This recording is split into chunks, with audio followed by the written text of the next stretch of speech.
Today's date, approximately 11:30 this morning, deputies received a 911 call from the Speedy Track gas station convenience store located at 4011 West Henrietta Road here in the town of Henrietta.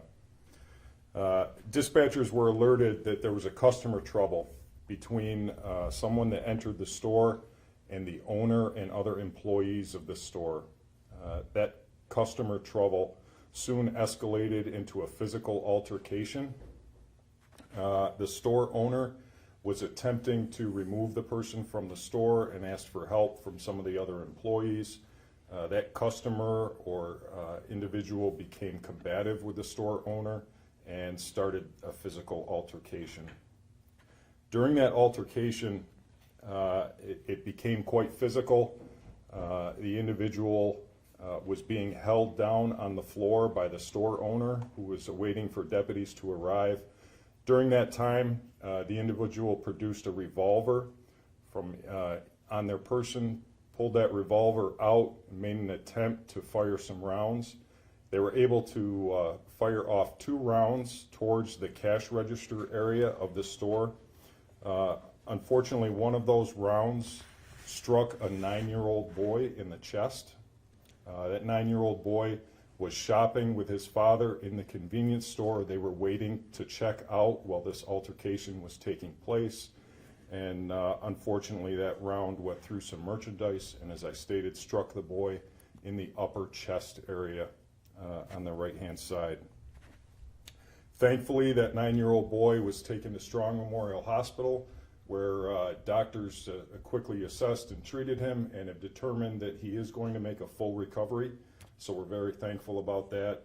It does not appear to be serious life-threatening injuries, and we expect him to make that full recovery. After the gun was produced and the rounds were fired, the store owner remained in that position, attempting to restrain the person. They actually held him down and took control of the firearm at that time. Several other employees from the store came out, assisted the store owner with restraining him until deputies could arrive. And once the deputies did arrive, they were able to take him into custody, recover the evidence, get the little boy to the hospital, and start their investigation. So what we know now is that the individual named Reuben Smith is a 35-year-old Henrietta resident. Reuben is a predicate felon. He has multiple arrests in his history, and he's well known to the deputies out here in the B-Zone area. He is a Henrietta resident, and today he's being charged with 2 counts of assault in the 2nd degree.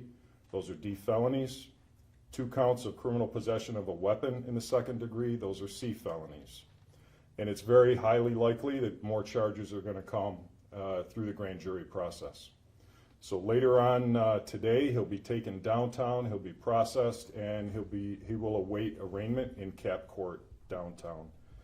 And then we hope be held in the Monroe County Jail pending further processing. At this time, I'll open up for any questions. What could you tell us about his prior charges or his prior convictions? He is, we're looking into that now. We do know he is a predicate felon with multiple charges, but we're getting all those specifics now, and we plan to share more information on Monday regarding those charges. But he's well known to deputies in B-Zone. He was well known to the store owner also. And you know, it's unfortunate that we're back here again with another individual and a firearm is involved, a predicate felon armed with a firearm. And you know, thank God this 9-year-old boy is lucky enough to not have serious physical injuries or worse. I know at least that a felon is not able to have a firearm. How Right. do we know how he got the firearm? We don't yet. That'll be through the process. We're interviewing him now. You know, he's entitled to his representation also, so we may not figure that out, but we have recovered the firearm, obviously, so we'll send that to the lab for processing. We'll learn the history of that firearm. We'll be able to run the serial number, things like that. So more information on that will be released on Monday. Are you able to get into like the specifics of what initially ensued this altercation? Yeah, there was There was the individual was in the store. The store owner didn't want him in there. He was loitering. He was trying to sell some of his own personal merchandise to customers, and the store owner had asked him repeatedly to leave. He did leave for a brief period of time, and then, we've watched the video. He stormed back in, and there was a physical altercation that he initiated. Would you be able to tell us anything else about the weapon that was used? It was a revolver, a 6-shot revolver. He was able to fire off 2 rounds. He was thankfully disarmed before he was able to fire off any more, but there were 4 more rounds in that revolver. And the store owner was able to? The store owner, hero. This individual stormed back into the store armed with a firearm, and the store owner was able to, obviously there was a struggle, and he was able to get off 2 rounds, but thankfully he wasn't able to get off 4. He wasn't able to aim properly to get better rounds off. The store owner, all accounts at this point in the investigation, appears to be a hero, and had assistance from other employees, and thankfully was able to disarm him after those first 2 rounds, and was able to detain him until the deputies arrived a few minutes later.